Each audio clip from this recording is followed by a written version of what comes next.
ሁላችሁንም ሰላም ብያለሁ። እነሆ በዛሬው ዕለትም አዳዲስ መረጃዎች አሁን የደረሱን ስላሉ እነሱን ባጭሩ አሰማችኋለሁ ማለት ነው። ተመልካቾቻችን፣ አድማጮቻችን እንደተለመደው የገባችሁ ላይክ በማድረግ ሌሎችን ወዳጆቻችንን ጋብዟቸው። ላይክ የሚለውን በመጫን ማለት ነው። እናንተ ስትጫኑ እነሱ ኖቲፊኬሽኑን ይመለከቱታል፣ ይገባሉ ማለት ነው። አልጎሪዝሙ ያሳያቸዋል። ስለዚህ ላይክ ማድረግ አትርሱ ተመልካቾቻችን፣ አድማጮቻችን። እኔ ቀጥታ ወደ መረጃዎቼ አልፋለሁ። ለወደፊት ስትመጡ እያሳወቃችሁ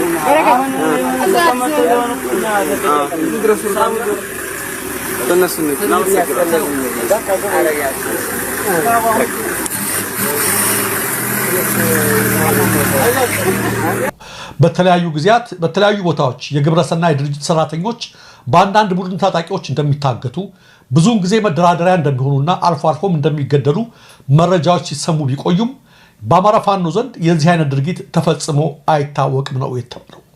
አሁንም እጃቸው የገቡትን የግብረሰናይ ድርጅቶች ካጣሩና ከመረመሩ በኋላ አይዟችሁ ምንም አትሆኑም በማለት ይሸኝተዋቸዋል።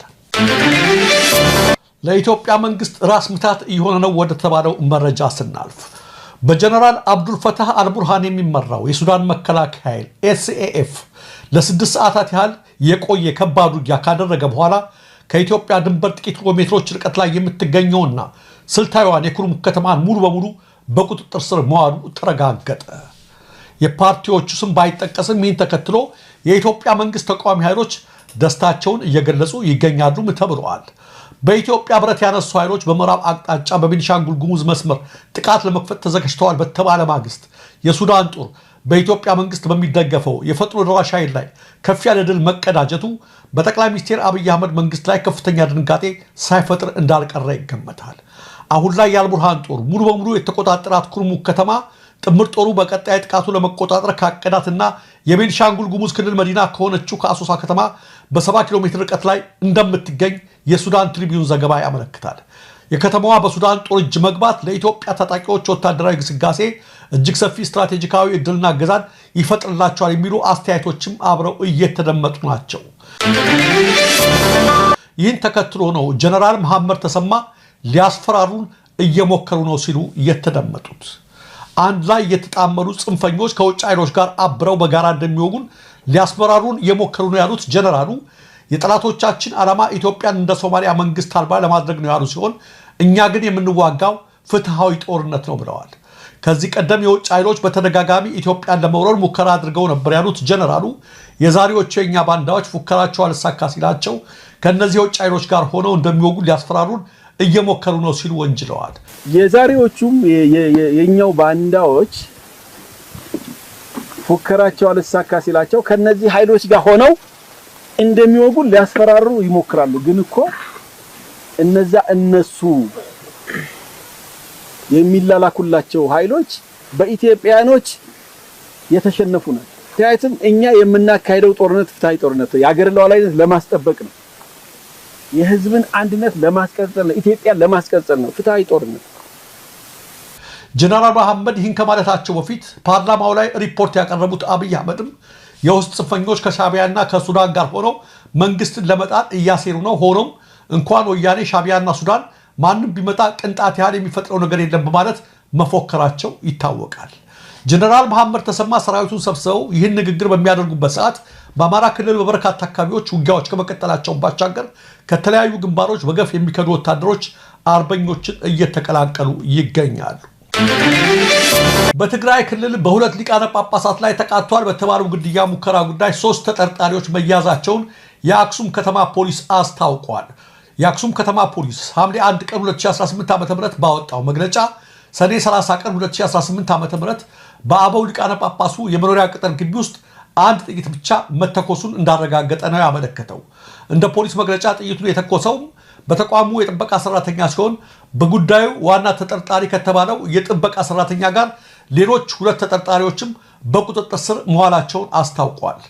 የአክሱም ከተማ ፖሊስ ማንኛውም የወንጀል ድርጊት ከህዝብና ከፖሊስ ኃይል ማምለጥ አይችልም በማለት ጉዳዩን በጥልቀት እንደሚያጣራ በመግለጽ ለህግ የሚያቀርብ የምርመራ ቡድን ማቋቋሙንም አስታውቋል። በምህጻረ ቃሉ IOM ተብሎ የሚጠራው ዓለም አቀፉ የፍልሰት ድርጅት ኢትዮጵያ ለኢቦላ ወረርሽኝ የመጋለጥ ዕድሏ ከፍተኛ ደረጃ ላይ ይገኛል አለ። ድርጅቱ ሀገሪቱ ለበሽታው ከመጋለጥ አንጻር በከፍተኛ ደረጃ ቅድሚያ ከሚሰጣቸው ሀገራት መካከል አንዷ መሆኗን ሰሞኑን ባወጣው ሪፖርት ላይ ነው ያመለከተው።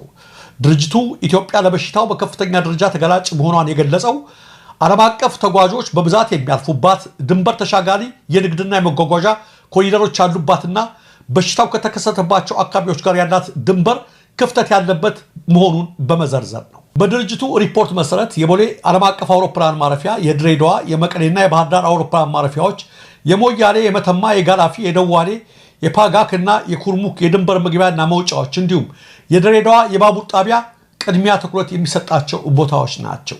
ድርጅቱ ኢትዮጵያን ጨምሮ በአፍሪካ ቀንድ ምስራቅና ደቡባዊ አፍሪካ ለ12 ሀገሮች በሽታውን ለመከላከልና ፈጣን ምላሽ ለመስጠት የ55.9 ሚሊዮን ዶላር እቅድ የነደፈ ሲሆን ከድጋፍ ውስጥ 4.4 ሚሊዮን ዶላሩ የኢትዮጵያን የጤና ስርዓትና በድንበርና ኮሪደሮች አካባቢ የጤና ተቋማትን ለማጠናከር እንደሚውል አስታውቋል። ዩክሬን ለራሽያ ሲጓጉ የነበሩ ኢትዮጵያንን ስም ዝርዝር ይፋ አደረገች።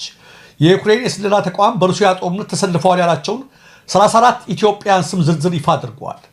በዩክሬን መንግስት የስለላ ተቋም ስር የሚንቀሳቀሰው I want to live የተሰኘው ፕሮጀክት በዛሬው ዕለት ነው በሩሲያ ጦርነት ውስጥ የተሳተፉ ያላቸውን 34 ኢትዮጵያን ስም ዝርዝር ይፋ ያደረገው። ፕሮጀክቱ ይህን አስመልክቶ ባወጣው መግለጫ የሩሲያ ውጭ ጉዳይ ሚኒስትር ሰርጄይ ላቭሮቭ ወደ ኢትዮጵያ የገቡት በአፍሪካ የሚያደርጉት ጉብኝት አንዱ አካል አድርገው ነው። ይህ ጉብኝታቸው ደግሞ ሩሲያ በዩክሬን ላይ በምታደርገው ጦርነት የአፍሪካ ዜጎችን ማሰለፏ ከፍተኛ ተቃውሞ መቀስቀሱን ተከትሎ ነው ብለዋል። ሚኒስትሩ አዲስ አበባ መግባታቸው ምክንያት በማድረግም ለሩሲያ ተሰልፈው የሚዋጉ 34 ኢትዮጵያንን ስም ይፋ ለማድረግ መወሰኑን የጠቀሰው ፕሮጀክቱ ከእነዚህ መካከል ቢያንስ 3ቱ መሞታቸውን አስታውቋል። ፕሮጀክቱ እንደገለጸው እነዚህ ኢትዮጵያን ለሩሲያ ጦር ኃይል የፈረሙት በተለያየ ጊዜያት ነው። እንደ አውሮፓውያኑ አቡሻከር ዲሴምበር 24 ቀን 2024 ዓ.ም 8ቱ ኮንትራት መፈረማቸውን ጠቅሶ ሴፕቴምበር 1 ቀን 2025 ዓ.ም ደግሞ 10ሩ እንዲሁም ኦክቶበር 30 ቀን 2025 ደግሞ በተመሳሳይ 9 ሰዎች ኮንትራት መፈጸማቸውን አስረድተዋል። እነዚህ ኢትዮጵያን ኮንትራቱን የፈረሙት በቀጥታ ከሩሲያ ጦር ኃይል ጋር ሳይሆን በህገወጥ የሰዎች አዘዋዋሪዎች አማካኝነት እንደሆነም ድርጅቱ አመልክተዋል። ጤና ይስጥልን ተመልካቾቻችን፣ ከአንከር ሚዲያ ዝግጅት ክፍል የአክብሮት ሰላምታችን እናቀርባለን። ዜናዎችን ይዤ መጥቻለሁ። መሳይ መኮንን ነኝ። የአየር ኃይሉ አዛዥ ሌተናል ጀነራል ይልማ መርዳሳ ላይ ተደራቢ የአየር ኃይል አዛዥ መመደቡ ተገለጸ። ሌተናል ጀነራል ይልማ መርዳሳ በሙስናና በአቅም ማነስ ተገምግሞ ብቻውን ተቋሙን መምራት አይችልም በሚል በኩል የስልጣን ደረጃ ኦፕሬሽን ክፍል ኃላፊ ተብሎ ሌተናል ጀነራል ሹማ አብደታ መመደቡን ለአንከር ሚዲያ በደረሰው መረጃ ላይ ተመልክቷል። አየር ኃይሉ ሰሞኑን አብይ አህመድ በተገኘበት በጥብቅ የተገመገመበት መድረክ እንደነበረ የገለጹት የአንከር ሚዲያ ምንጮች ዋና አዛዡ ሌተናል ጀነራል ይልማ መርዳሳ ወደ ንግድ ስራ በማዘንበል ከፍተኛ ሙስና ውስጥ በመግባቱና አየር ኃይሉ እየተዳከመ መምጣቱ ተነስቶ ጀነራሉ የአቅም ማነስ ዋናው ጉድለቱ እንደሆነም ተገልጾ ተደራቢ አዛዥ እንዲመደብ ውሳኔ ላይ መደረሱን ነው ለማወቅ የተቻለው። የኮማንዶና የሮለድ አዛዥ ሌተናል ጀነራል ሹማ አብደታ የአየር ኃይሉን ቁልፍ ተግባር የሆነውን የኦፕሬሽን ክፍል እንዲመራ በኩል የስልጣን ደረጃ መመደቡ ተመልክቷል። አየር ኃይል እየታመሰ ነው ያሉት የአንከር ሚዲያ ምንጮች የአመራር ሽግሽግ እየተደረገ እንደሆነም ገልጸዋል። የአየር ኃይሉ መቆጣጠሪያ ማቀባቢያና ራዳር በሚገኝባቸው የሀገሪቱ የተለያዩ ክፍሎች የሰራተኛ ሽግሽግ እየተደረገ ሲሆን የአማራ ብሔር ተወላጆች ላይ ያነጣጠረ ከስራ ማሰናበት እየተከናወነ መሆኑም ተመልክቷል። በእነዚህ ማቀባቢያና መቆጣጠሪያ ቦታዎች የአማራ ተወላጆች እየተነሱ በሌሎች እንዲተኩ እየተደረገ እንደሆነም ከደረሰን መረጃ ለማወቅ ተችሏል። ሌተናል ጀነራል ይልማ መርዳሳ አየር ኃይሉን የግል ንብረቱ አድርጎታል።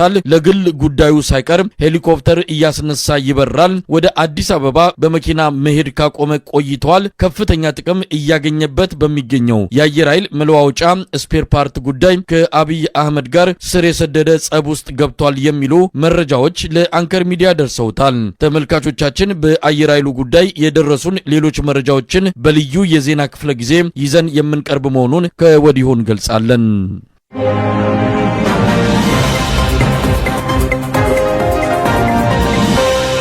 የፋኖ ኃይሎችን ለመደምሰስ በመንግስት የተያዘ እቅድ ሳይሳካ ቀረ። የአገዛዙ ጦር በሰራዊትና በትጥቅ ራሱን አደራጅቻለሁ ብሎ በፋኖ ዋና ይዞታዎች ላይ ሲያደርግ የነበረው ጦርነት ከፋኖ ኃይሎች በገጠመው ከባድ መከላከልና መልሶ ማጥቃት ደርሶበት በበርካታ አካባቢዎች ለውጊያ የሄደው ጥምር ጦር በሞት በመቁሰል በመማረክና በመክዳት እየተመናመነ እንደሆነ ለማወቅ ተችሏል።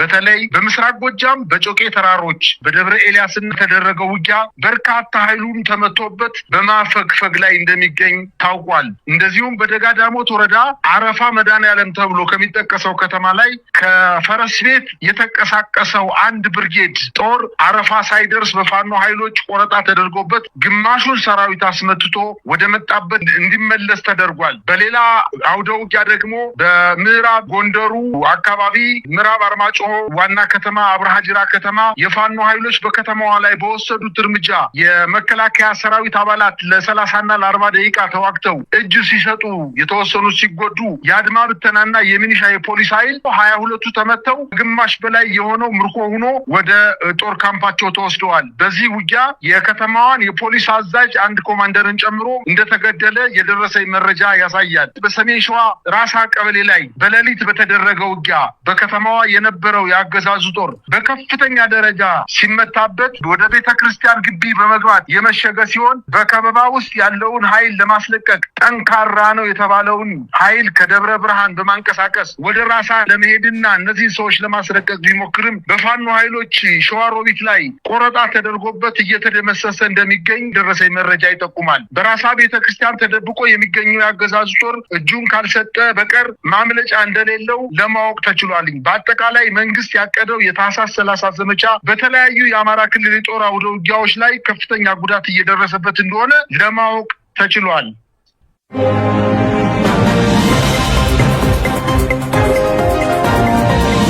ሰውየው እንዴት እንደሚዋሽ እንኳን በቅጡ ሳያቅ በብሔራዊ ቴሌቪዥን እንዲህ አይነት ቅጥፈት ለመናገር ምንም የሚፈራው ነገር የለም። ሙሉጌታ አንድ ለማሳሳት ሙከራ ያደረገው ጉዳይ አለ። አማራ ክልል ላይ የምርጫው ሰሞን ቦምብ የተጣለው ጎንደር ብቻ አይደለም። ወልዲያ ዳጎት ተጥሏል፣ ደሴ ቧንቧ ተጥሏል፣ በደብረ ማርቆስ፣ በደብረ ብርሃን፣ በፍኖተ ሰላም በተለያዩ ቦታዎች ተጥለዋል። እነዚህ የጣላቸው አካላት እነማን እንደሆኑ አይታወቁም። የጎንደሩ ጉዳይ ግን ለምን ማንሳት እንደፈለገ በግልጽ ማስቀመጥ ያስፈልጋል። ጎንደር ዩኒቨርሲቲ ካምፓስ ውስጥ ማለት ዩኒቨርሲቲው ግቢ ውስጥ ግቢውን የሚጠብቀው መከላከያ ዩኒቨርሲቲ እንደሆነ ይታወቃል። እዛ የሚንቀሳቀሰው መከላከያ ነው። በዕለቱ የአርሰናል ኳስ ሲያዩ የነበሩ ወጣቶች ላይ ነው ቦምብ የተጣለው። ይሄን የጣለው ደግሞ የመከላከያ ሰራዊት አባል እንደሆነ በወቅቱ መዘገባችን ይታወሳል። ይሄን የተጣለበት ዋነኛ ምክንያት አሁን ነው የገባኝ፣ ዛሬ ፓርላማ ላይ ንግግር ሲያደርግ አሁንም ጎንደርን የፖለቲካ ማዕከል የማድረግ ለሱ ሽፋን ሰጭ ሌሎች ቦታዎች ላይ የቦምብ ፍንዳታ ላሊበላ ከተማን ጨምሮ ፈንድቷል። ቅዱስ ላሊበላ ከተማ ከቅርስ አኳያ የምንበለው ካል ማለት እነዚህ ጉዳዮች መነሳት አልፈለጉም። ስለዚህ አሁንም የአማራውን ፖለቲካ ትናንት ጎንደር እንዳላለማ ጎጃም ከለከለኝ እያለ ሲናገር እንደነበረው ዛሬም በተመሳሳይ እዚህ ቀጠና ላይ እንደዚህ አይነት የፖለቲካ ቁማሮችን ለማድረግ ሙከራ አድርጓል ማለት ነው። አዲስ አበባ ላይ ቦምብ ይዘናል ምናምን ከያዙ ለምን አላሳዩን ነው? ዜና ትንሽ ነገር አግኝተው ዜና የሚያደርጉ የአዲስ አበባ ፖሊስ አድርጉ እና ዳንቻ አቤ ማዋቅ በቤተ ክርስቲያን በአንዳንድ ቦታዎች ላይ ቦምብ ይዘናል አለ። አብይ አህመድ ቦምብ ይዞ ነው ሳይናገር እንዴት ደበቀን? ያ አለዛ ነው ውሸት። ሱፍና ክራባት ለብሶ እንዳልከው እዚህ ቁጭ ብሎ እንደዛ ነው የተነተነው። ከዛ በተጨማሪ ስለ አርሲ ግድያ ጥያቄ የተነሳለት ለምንድን ነው የሰዎች ግድያ የማይቆመው? ለምንድን ነው ሰዎች በሃይማኖታቸው የሚሳደዱት? ለምንድን ነው ሰዎች በማንነታቸው የሚገደሉት የሚል ጥያቄ ነው። ከሰሞኑ ለምሳሌ የምርጫ ሰሞን አይደለም፣ ከዛም ቀደም ብሎ አርሲ ላይ ተደጋጋሚ ግድያ ተደርጓል። ባለፈውም ዶክተር ስሙን ረሳሁት አንተም አንስተው ነበር። የአርሲ ግድያ ይቀጥላል። ምክንያቱም እስካልተደራጀንና መስጠር እውነቶች ምክንያቱም አንዳንድ ጊዜ መዋቅሩ እንደሚያደርገው ብዙዎች የሚተማመኑበት ሁኔታ ተደርሷል። ከዛ በተጨማሪ በዚህ ሂደት ውስጥ ሲሳተፉ የነበሩት የጸጥታው ዘርፍ አመራሮች ናቸው እያሉ መግለጫ ይሰጡ አልነበር እንደ ኦሮሚያ ክልል አመራሮች? አሁን ተመልሰው ሚኒሻ ሞቶላችኋል እናንተ። እንደውም ከፍተኛ ቁጥር የሞተው 8ቱ የጸጥታ መዋቅራችን ነው፣ እናንተ የሞታችሁ 3 ሰዎች ናችሁ። ትናንት ወለጋ ቶላ ቀበሌ የሚባለው ላይ ሰዎች ሲሞቱ ቶሌ ቀበሌ የሚባለው ላይ ዛፍን ተክልባቸዋል እንዳለው ሁሉ ዛሬም በተመሳሳይ መሰል ቀልዶችን በህዝብ ላይ ያውም ደግሞ ፓርላማ ላይ እየተናገረ መቀጠል እሱ እያንዳንዱ ነገር እንደ ጲላጦስ እኔ የለውበትም እያለ እየተናገረ ነው። የእምነት የመከደት ቃል እየሰጠ ነው። ያሰጥ ማለት በወቅቱም ተናገር ያለው ያ ነው። ታሪክ እያዛባ ነው። ታሪክ አዛብቶ እየጻፈ ነው። እያንዳንዱን ወንጀል እየፈጸመ ነገር ግን ሌሎች አካላት እየሰጠ ነው። ያየሁት ያስተዋልኩት አርሲ ላይ የምርጫ ሰሞን ብቻ የተገደለ የቤተክርስቲያን ሰው ወይም ደግሞ እዛ የሚኖሩ ሰዎች እንዳሉ የማሳየት ማለት ነው። ከዛ በተጨማሪ እንደው አንተ በግልጽ አስቀምጠዋል። ምን አይነት ስትራቴጂ ቦታ ሆኖ ነው አርሲ እዛ ድረስ ሄደው ምርጫውን ለማደናቀፍ ሙከራ የሚያደርጉት? አንድ ቀበሌ ላይ ወደ ቀበሌ ወይም ደግሞ እዚያ ወረዳው ላይ ማለት ነው። ማደናቀፍ ቢችሉ አዲስ አበባ ላይ ያደናቀፉትም ነበር። ማደናቀፍ የቻሉበት ቦታ ላይ አላደናቀፉትም። ማደናቀፍ ቦታ ነው። ወረዳ ላይ ምርጫ አላካሄደ እንደበለጠ ሞላ 137 መድፍ ነው ቅንቡላ ይጣለብኝ ምርጫ አከናወኑ ካሸነፉ ብሎ እንደተናገረው አብይ አህመድ ለምን እንደዛ አይደለም? ማደናቀፍ ባለባቸው አደናቅፈዋል። አርሲ ላይ ግን ማደናቀፍ የሚችሉበት እድል የለም። የተገደሉትም በዛ ምክንያት አይደለም። ለምን ዓላማ እንደሆነ እነሱም ያውቁታል። ምንጃር ሸንኮራ አውራ ጎዳና ትባላለች መሳይ ያችን ለኛ ትገባናለች። እዚህ አማራው ኮሪደር ከዚህ ከጅቡቲ መስመር ጋር ስለሚገናኝ ይችን አርቤት ቀበሌ ነው የምትባለው። ይችን ቀበሌ ታስፈልገናለች ብለው እነሱ በአዲስ አበባ እና አብይ አህመድ በዶዘር አፈረሷት። በዶዘር ብቻ አፍርሰው አላበቁም።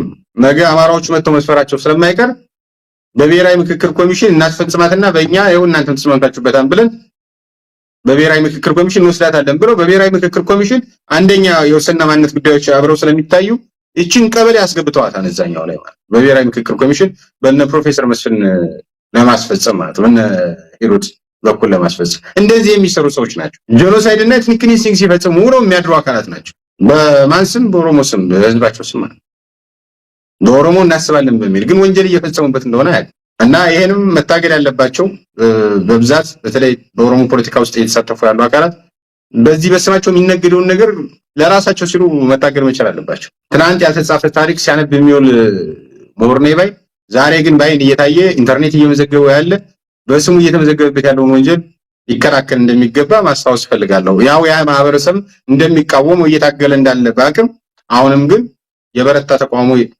እሱ ላይ መስራት መቻል አለበት ብዬ አምናለሁ። ሙሉጌታ ወደ ሌላኛው አብይ አህመድ ወደ አነሳው ርዕሰ ጉዳይ እንግዲህ ስለ ምርጫው ያነሳው ነገር አለ። ምርጫውን በተመለከተ እውነት ለመናገር በዚህ አጋጣሚ የመረጃ ምንጮችን ማመስገን ያስፈልጋል። ከሁለት ወራት በፊት ነው ይህም በተመለከተ በብልጽግና ጓዳ የወንበር ድልደላ ተከናውኗል። ተቃዋሚዎች የሚባሉ ተቃዋሚዎች የሚለውን ቃሉን እዚህ ለመጠቀም ተገቢ እንዳልሆነ አምናለሁ። የአብይ አህመድ አጃቢ አብይ አህመድ ምንጣፍ ጎታች ብለን የምንገልጻቸው እነ ኢዜማ እነ አብን የመሳሰሉ የአብይ አህመድ ከብልጽግና በላይ ብልጽግና ሆነው በተለይ በዚህ ምርጫም ሆነ በተለያዩ ጉዳዮች ላይ ፊት ለፊት የሚጋፈጡለት ሰዎች ናቸው። ቀደም ሲል አንዱን ግለሰብ ስሙን ጠርተዋል። እኔ እንኳን ለዚህ ሚዲያ ክብር ስል የሱን ግለሰብ ስም እዚህ ላይ መጥራትም የምፈልገው አይደለም። ለማንኛውም እንደነዚህ አይነት ሰዎችን በተመለከተ ወንበር ድልድል ተከናውኗል። የት ቦታ ማን እንደሆነ ከስም ዝርዝራቸው ጭምር ነው መረጃው ደርሶን በወቅቱ የገለጽ ነው። አብይ አህመድ አንዳንድ ጊዜ ቀደም ሲል እንዳልከው ነው የፖለቲካ ድንቁርና ስላለበት ይህን እንኳን መነገር የሌለበትን ነገር በአደባባይ የተናገረበትን እስቲ እንስማው። ጭራሽ ከሌሎች የዓለም ሀገራት ጋርም ጭምር ሊያወዳድረው ፈለገ። ግልጽነታቸውን ግልጽነን በዚህ ደረጃ ለተቃዋሚ ፓርቲዎች ክፍትነን ለማለት ነገር ግን የጣለውን ነጥብ ደግሞ በስፋት የምናይበት እንደ መንግስት እኛ በኢትዮጵያ ሕዝብ የምርጫ ታሪክ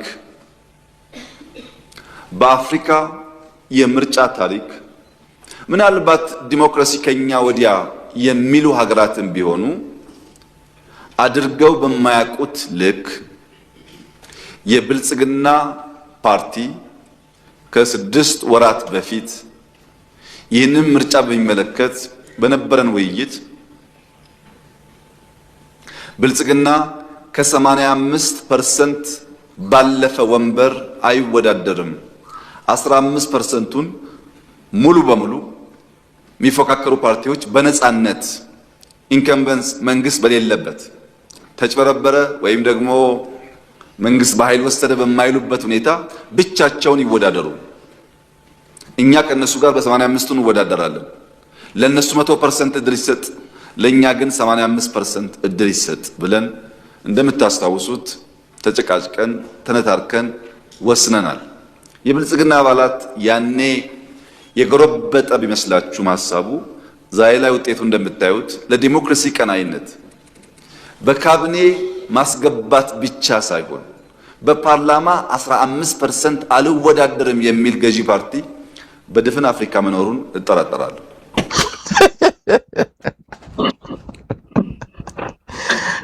እውነት ነው። የለም ይሄ በምድር ላይም አልተፈጠረም፣ ትላንት አልነበረም። ምናልባትም የመጀመሪያዋ ኢትዮጵያ ሳትሆን አትቀርም ብልጽግና። አዎ መሳይ እንግዲህ ምንድነው ያለው? ብቻቸውን ተወዳድረው ብቻቸውን እንዲያሸንፉ አደረግናቸው አለ። ይሄ ባለም ታሪክ ታይቶ አይታወቅም። ታይቶ አይታወቅም። እንደዚህ አይነት መንግስት ለመስረት የሚያስችለው 51 ፕላስ ወንበር እንደሆነ ይታወቃል። ስለዚህ ያንን ወንበር እንዳያገኙ 85%ን እኛ ብቻ እናሸንፋለን ብለህ ለራስ ቃል ገብተሃል። እነዛ ደግሞ በዛችኛዋ ብቻ እንዲወዳደሩ ፈቅደሃል ማለት ነው። ስለዚህ 85% አንተ ከወሰድክ እዚህ በፊት ታስታውስ ከሆነ አንድ የፓርላማ አባል ሲያሸማቅቀው ነበር። ማን ነው አሁን እስር ቤት ያሰረውን የተከበሩ ክርስቲያን ታደለ ማን ስልጣን ልቀቅ ሲለው አብረን ልቀቅ ነው የሚባለው አለው። ያ ምን ማለት ነው? የቋሚ ኮሚቴ ሰብሳቢ ነበር የፓርላማውና ህዝብ ወክሎ በገባበት አንተም ባለስልጣን እኔም ባለስልጣን ነኝ አብረን ልቀቅ አለው። ይሄ እንኳን ህዝብ ወክሎት የመጣ ነው፣ አሸንፎት የመጣ ነው። እዛ ወረዳ ላይ የብልጽግና ኃይሎችም ተወዳድረው ነበር በወቅቱ። ይሄን ሲያሸማቅቀው ነበር። ዛሬ ላይ ገና ወደ ፓርላማ ሳይገቡ እነዚህ ሰዎችን በችሮታ ነው የሰጠዋችሁ ይላቸዋል። ነገር እነ ብርሃኑ ነጋን እንደሚያበሻቅጣቸው ሁሉ በችሮታ ደግሞ ማንም ሳይወዳደር ተወዳድራችሁ ባሸነፋችሁበት እኛ ባንለቅላችሁ እዚህ ፓርላማ ትገቡ ነበር እያለ በቀጣይ መድረኩ ላይ እዚህ ፓርላማ የሚባለው ቲያትር መድረክ ላይ እናየዋለን ማለት ነው። አሁን እዚህ ላይ ምን አይነት አስተያየት ይሰጥበታል? በጣም አስቸጋሪ የሚሆነው አንደኛ አብይ አህመድ ይሄን በመናገሩ ዲሞክራሲ የሚገባቸው አካላት ስለ ዲሞክራሲ የሚጨነቁ ምንድነው እያለ ብለው ግራ የሚገቡበት ሁኔታ የሚፈጠር ይመስለኛል። እኔ በግልጽ ማለት ነው ወይ ሰውዬ ምንድነው እያለ ያለው ራሱ አብዶኛል ያሰብደን ፈልጎ ነው እንዴ? ማንም ምርጫ ባልተወዳደረበት እሱም ራሱ ባገለለበት ሌሎቹ ደግሞ እንዲወዳደሩ ፍቃድ በሰጠበት ይሄ ምኑ ምርጫ ነው? ምርጫ እኮ አይደለም። ከዛ በፊትም ቀደም ብሎ እኮ አውሮፓ ህብረት አልታዘብም ብለውታል። ሌሎች ዓለም አቀፍ ተቋማት እንኳን እንዲታዘብ ነፃና ገለልተኛ አይደለም ብሎ በተከታታይ እኮ ሚዲያዎች ጽፈውበታል። የሆነበት ዋነኛ ምክንያት እኮ ዲሞክራሲ የማያውቅ ግልገል አምባገነን ስለሆነ ነው፣ ሌላ ነገር አይደለም። ይሄን መጥቶ ደግሞ በአደባባይ የፖለቲካ ውስልትናውን ድንቁርናውን ምስክርነት ይሰጠው እንደራሱ ማለት ነው። ይሄ ነኝ እያለ እየተናገረ ነው። እውነት ነው። ዓለም ላይ እንደዚህ አይነት ነገር የለም። እንደዚህ አይነት ምርጫ ተደርጎ አይታወቅም። ምክንያቱም ይሄ ዲሞክራሲ አይደለም። ይሄ ለራስ ወንበር የማመቻቸት ሂደት ነው። ይሄ አጠቃላይ ዲሞክራሲ ማጭበርበር ነው። በነገራችን ላይ ሌላ ነገር የለውም። የፖለቲካ ዘገምተኝነት ነው። እንዳልከው ነው። ይሄ በአደባባይ የሚነገር ከማድረጉም በላይ ወጥቶ መናገሩ ደግሞ የበለጠ ያስብስብ ማንን ይዞ ወደ ሕክምና ሲሄዳል እኮ ትላለህ። እንዳለ የብዶች ማህበር እኮ ነው የሚመስሉት። አንዱ እንኳን ሲሳሳት ሌላው የሚያርምበትና የሚያስተካክልበት ምንም ነገር የለም። ጭራሽ ቆመው ሁሉ ያጨበጭቡ እኮ የፓርላማ አባላት ነው ያሉበት። አሁን ይሄ የሚነገር አይደለም። ከመቀመጫችን ተነስተን በጭብጨባ እውቅና እንድንሰጣቸው ጠይቃለሁ።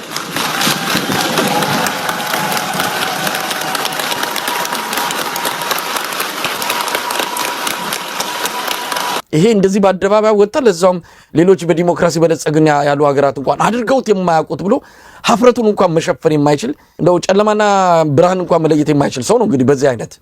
ለማንኛውም እነ ኢዜማዎች እና አብኖች ዛሬ ምን ብለው ይሆን? እንደው የሰማው ነገር አለ? እኛ ግድ የለም ወንበር ተለቆላችሁ ነው ተወዳድራችሁ አይደለም ብለን ስንነግራቸው 157 ቅንቡላ ተወርውሮብን ሄደን ህዝብ አወያይተን እኛን መረጠን እያሉ ሲመጻደቁ የነበሩት እነ ማናቸው እነ ጣሂር እነ የአብን ልጆች የኢዜማ ሰዎች ዛሬ አብይ አህመድ አዋረዳቸው። እውነት አዋረዳቸው። እንደው አይናላቸው አይናቸውን ገልጠው እንደው አሁን ከዚህ በኋላ ቴሌቪዥን ስክሪን ላይ ይመጣሉ። አይነቱማ ይመጣሉ፣ ጽሁፍም ይጽፋሉ። ዛሬ ጻፉትን አላየሁትም፣ ይመጣሉ። ግን ምክንያቱም አንድ ጊዜ ከህዝባቸው ታልጠው ህዝባችን ጎን የአማራ ህዝብ ባለፉት 3 ዓመታትም ከዛም ቀደም ብሎ ከፍተኛ ሆነ በደልና ግፍ እየተፈጸመበት አብይ አህመድ ያማልዳን ያሻግራን እያሉ ህዝብን ክደው ከአብይ አህመድ እግር ስር የወደቁ ስለሆኑ ነገም በዚያው ብልጽግና ሚዲያዎች በሌሎች ሚዲያዎች እየመጡ ከፍተኛ የሆነ ወንጀል እንደሚፈጽሙ ይታወቃል ይጠበቃል። በቀጣይ ፓርላማ ምን እንደሚመስል ታይዋለህ መሰለኝ። እነዚህ 15% ተሰጥቷቸው የገቡ በችሮታ የገቡ አብይ አህመድ ገና ሳይገቡ ገና ሳይቀመጡበት እነዚህ ያበሻከታቸው ያሉት አካላት በአግባቡ የማይናገሩና ከዛ በተጨማሪ ደግሞ ህዝብ ላይ ጦርነት እንዲሰብክ ጦርነት እንዲከፍት ጫና የሚያሳድሩ አካላት አሁን ካሉት የብልጽግና አመራሮች በሁሉ በባሱ ብልጽግናዎችን የሚያስንቁ ሆኖ እናገኛቸዋለን። የተመለመሉትም ለዛ ከተለያየ ቦታ የተመለመሉትም ለዛ ነው። አዲስ አበባ ላይም የገቡት በዚህ በተለይ አዲስ አበባ ህዝብን የሚጠሉ ናቸው። አማራን ወክለው የገቡትም አማራውን የሚጠሉ ናቸው። ሱፍ ኢብራሂም ሆነ በለጠ ሞላ ውሎ ማደር የማይችልበት ከተማ ላይ ነው ተመርጫለሁ እያለ እየተናገረ ያለው። ጋሻው መርሻም እንደዚህ ነው። በግልጽ ቋንቋ መናገሩ አንዳንድ ጊዜ ደስ ስለሆነ ነው እንጂ አንዳንዶች እንኳን ሀዘን ደርሶባቸው ወደ ቀበሌያቸው መሄድ የማይችሉ ሰዎች ናቸው እዛ ከተማ ላይ ተመርጫለሁ ብለው የተናገሩት። እነዚህን ሁሉ ወንጀሎች ነው ህዝብ ተሸክሞ እየተንቀሳቀሰ ያለው። እናታቸውን ሄደው መቅበር ያልቻሉ ሰዎች በአደባባይ ህዝብ መረጠኝ አሸነፍኩ የሚሉበት የኢትዮጵያ ፖለቲካ ምን አይነት ፖለቲካ እንደሆነ ግራ ነው የሚያጋባው። እንግዲህ ወደፊት ይስተካከላል ብለን እናምናለን። እነዚህ ሰዎች ግን ወደፊት ያቆስሉናል መሳይ እናንተም በተደጋጋሚ ላይ እየመጣን እንወያይባቸዋለን ብዬ ነው። ሙልጌታ እንግዲህ ራሱ በራሱ ጊዜ መጥቶ ምርጫ እንዳልተደረገ ድልድል እንደተከናወነ ምደባ እንደተሰጠ አብይ አህመድ በራሱ አንደበት እንደገለጸውና ይሄ ለታሪክ መመዝገብ አለበት። ምርጫ አይደለም ብለናል። አዎ ምርጫ አይደለም ያድከናወን ነው። እኛ 85% ቦታ እንወዳደር እነሱ ደግሞ 15% ብቻቸውን ይወዳደሩ ብለን አስቀድመን የጨረስነው ጉዳይ ነውና ብልጽግናዎች በዚህ ልትኮሩ ይገባል ብለዋል። እንግዲህ ኮሩ ብልጽግናዎች እንዲህ አይነት እውነት ለመናገር ኢትዮጵያም ጭምር ነው የተዋረደችው። በዚህ በጣም የሚያሸማቅቅ ነው። እንደው አደባባይ ወጥተው አሁን ይህንን ስርዓት ለመከላከል የሚሞክሩ አንዳንድ ምክንያታዊ ነን የሚሉ ሰዎች ሊያፍሩ ይገባል። ከምንም በላይ እንዲህ አይነቱን አምባገነንና እንዲህ አይነቱን ዕውቀትም ልምድም ትምህርትም የሌለውን ሰው እንደው እችን እንኳን መለየት አቅቶት አደባባይ ወጥቶ የሚናገርን ሰው እየደገፉ ያሉ አንዳንድ ግለሰቦች አሁንም ምን ሊሉ እንደሚችሉ አላውቅም። ያው የበሰበሰ ዝናብ አይፈራም ብለው በዛው በስብሰው መቀጠል ይፈልጉ እንደሚሆኑ እንገምታለን። እንደው ከዚህ ጋር በተያያዘ የአብይና ነገር ወደዚህ ገታ እናድርገውና አንድ ሰው አመስግነን በዛውም እሱ ያደረገውን አስተዋጽኦና ዛሬ ያደረገውን ንግግር እንዲሁ ጠቅሰን ዝግጅታችን እናበቃለን። ዶክተር ደሳለኝ ጫኔ እውነት ለመናገር በጣም ነው የምናመሰግነው። ምንም እንኳን የፓርላማ ነው ብለን ባናምንም በዚች ውስጥም እንደው ተገኝቶ የህዝብ ድምጽ ለማሰማት የሄደበት ርቀት ዶክተር አበባው ደሳለውንም በዚህ አጋጣሚ ማመስገን ያስፈልጋል። ብዙ ጊዜ እሱም ንጹሃንን የሰላማዊ ዜጎችን የተበደሉትን ድምጽ በማሰማት የሚታወቅ ነው። ዶክተር ደሳለኝ ጫኔ ዛሬ በመዝጊያው ንግግሩ ላይ ለታሪክ ይቀመጥልኝ ብሎ አብይ አህመድ ላይ ብዙ ነገሮችን ነው ያው በተወሰነ ደረጃ አንዳንድ ነገሮችን እንደ አዎንታዊ በጎ አስተዋጽኦ የተመለከተው ቢሆንም በአብዛኛው ያቀረበው ግን ለታሪክ ተመዝግቦ የሚቀመጥ ነው። ባለፉት 5 ዓመታት የኢትዮጵያ ህዝብ የከፈለው ዋጋ እጅግ የበዛና ከባድ ነው። እርስዎ ስልጣን ላይ ሲቀመጡ የገቡት የሰላምና የብልጽግና ቃል ኪዳን ነበር። በተግባር ግን ያየነው ተገላቢጦሹን ነው።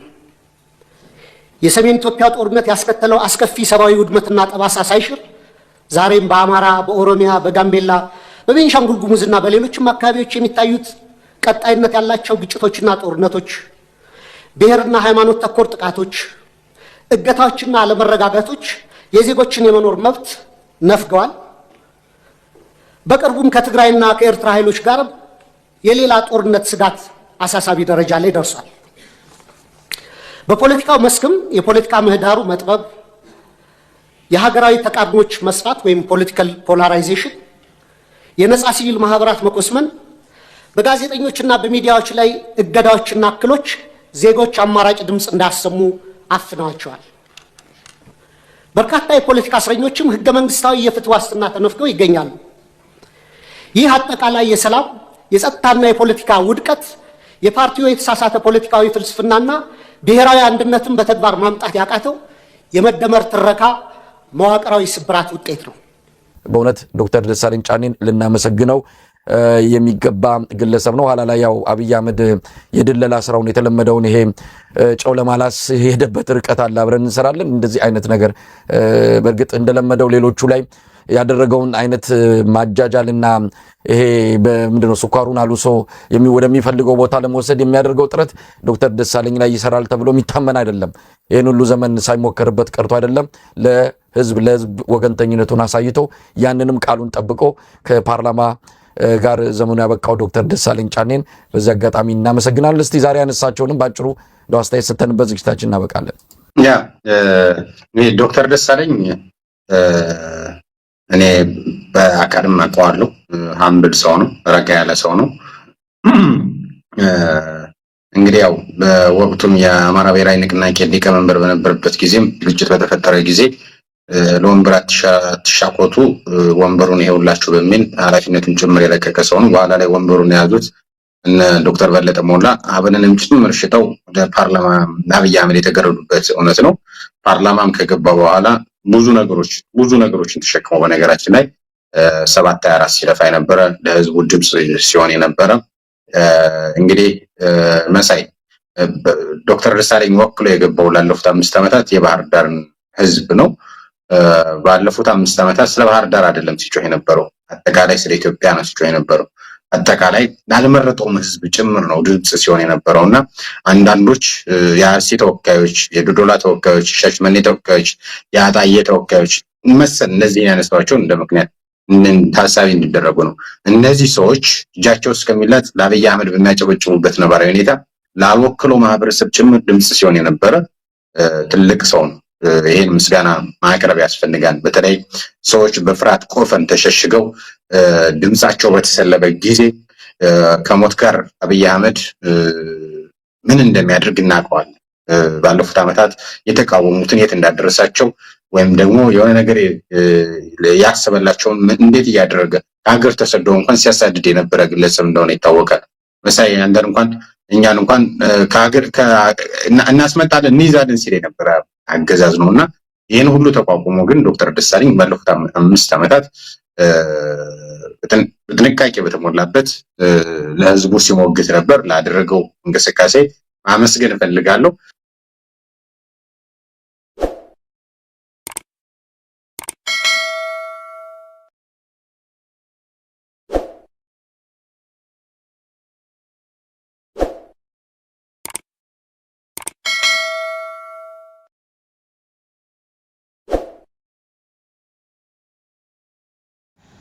አሰላሙ አለይኩም ወራህመቱላሂ ወበረካቱ። ሰላም ጤና ይስጥልኝ። የተወደዳችሁ የተከበራችሁ የቻናሌ ቤተሰቦች እንዴት ናችሁ? ሰላም ናችሁ? ከኔ ጋር ሁሉ አማን አልሐምዱሊላህ። እንዴት ናችሁ? ውድ ኢትዮጵያን ውድ ኤርትራውያን ሰላማችሁ በየዓለም ዳርቻ ያላችሁ እዚህ ትርፍ ይበልልኝ። እንዲሁም ደግሞ በየሀገራችን በየቦታው የሚከሰተውን ሁሉ ነገር አላህ ሰላሙን ያምጣው፣ ፈጣሪ ሰላሙን ያምጣልን እያልኩኝ ቤተሰቦቼ ዛሬ ደግሞ ያው ለምን አልቀርጽላችሁም ብዬ ነው ማለት ነው። ምሳል ያዘጋጀው ነው ማለት ነው። እዚህ ጋር እንግዲህ ሩዝ ዘብዝፍ ያለው ማለት ነው። ድንች እና ቲማቲም አዘጋጅቻለሁ ማለት ነው። በዛ በኋላ ደግሞ ዶሮ እዚህ ጋር ዶሮ አዘጋጅቻለሁኝ፣ ስጋ አዘጋጅቻለሁኝ። ስጋ ደግሞ ያው ተተላጃ ወጥቶ ተጁ እንዲለቅ ውሃ ላይ ተደርጎ ነው ማለት ነው። ንጹህ ስጋ ነው፣ ታጥቦ ጻዳ ያለ ስጋ ነው ማለት ነው። በዚህ መልኩ እንግዲህ ድንች ዶሮ ደግሞ ስጋ ለማይበላ ሰው ነው ማለት ነው። ስጋ አንዳንዱ ልጆች አይበሉም ማለት ነው። ቲማቲሙም ተዘጋጅቷል። እንግዲህ ድንቹንም ሊጬ ከዛ በኋላ ሁሉን ማዘጋጃለሁ ማለት ነው ቤተሰቦች። እዚህ ደግሞ ሻይ ከረክ ማለት ነው። ሻይ ከረክ ይሉታል። ሻይ በወተት የሚፈላ ሻይ ነው ማለት ነው። እነሱ ደግሞ ሻይ ከረክ ይሉታል ማለት ነው። ቤተሰቦቼ ፈልቶ ተዘጋጅቷል፣ ኑ ጠጡ ማለት ነው። የዛሬ ምሳችን ደግሞ በዚህ መልኩ ዝግጅት አድርጌ አዘጋጅቼ ከዛ ደግሞ ወደ ሰላጣው ነው ማለት ነው የምንሄደው። ሰላጣችንም በዚህ መልኩ ነው የምናዘጋጀው። ይሄ ጅርጅር ነው ማለት ነው። ጅርጅር ማታቋላችሁ ብዬ አላስብም፣ ምክንያቱም በየቦታው በየቤቱ አረቦች ቤት አይጠፋም ማለት ነው። ይሄ ደግሞ ኮራት ነው ማለት ነው። ኮራት ይሉታል። ሽንኩርት እንደ ሽንኩርት እንትን ነው፣ ቅጠሉ እንደ ሳር ነገር ነው። ኮራት ይሉታል። ያኛው ደግሞ ምንድነው ሽንኩርት አረንጓዴው ሽንኩርት ነው ማለት ነው። ይሄኛው ሊጠን ቆርጠን በዚህ መልኩ አዘጋጅተናል። እንደዚህ ደግሞ በክዳን ደግሞ ያረግነው ደግሞ እንዳይበላሽ ነው ማለት ነው። እንትን አርጋችሁ የሆነ ነገር ስታስቀምጡት ከለሩም ይለወጣል፣ ጣዕሙም ጥሩ አይመጣም ማለት ነው። ይህም ኮራት ነው። እንደዚህ በረዥሙ ነው የሚያቀርቡት። ቤተሰቦቼ በዚህ መልኩ አዘጋጅቻለሁ። ምሳሌ ሰራ ነው። ወዳቻለሁ። ቪዲዮን ላይክ አድርጉ። ወሰላሙ አለይኩም